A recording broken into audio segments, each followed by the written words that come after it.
ஒரு தோட்டத்தில் கேரட், தக்காளி, கீரை, வெண்டைக்காய் எல்லாம் பேசிக் கொண்டிருந்தன. கேரட் சொன்னது, என் நிறம் எல்லோரையும் கவரும். கீரை பெருமையாக சொன்னது, நான் இரும்புச்சத்து நிறைந்தவள். அப்போது அமைதியாக இருந்த வெண்டைக்காய் சிரித்தது. ஒரு சிறுவன் தினமும் பாடங்களை மறந்து விடுவான். அவன் அம்மா அன்புடன் வெண்டைக்காய் பொரியல் செய்து கொடுத்தாள். சில நாட்களில் சிறுவன் நன்றாக படித்து கவனமாக கேட்டு ஆசிரியரின் பாராட்டை பெற்றான். அப்போது தோட்டத்தில் இருந்த காய்கறிகள் கேட்டன, உன் ரகசியம் என்ன? வெண்டைக்காய் சிரித்துக்கொண்டு சொன்னது, நான் ஒரே நாளில் அதிசயம் செய்ய மாட்டேன். ஆனால் நல்ல உணவு பழக்கத்துடன் எண்ணெயும் சேர்த்து சாப்பிட்டால் உடலுக்கு தேவையான சத்துக்களை அளிக்க உதவுவேன்.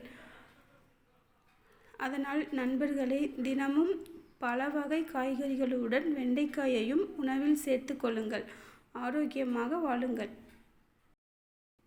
ஆரோக்கியம் தரும் ஒவ்வொரு காய்கறியும் நம் தட்டில் ஒரு சிறிய ஹீரோதான்.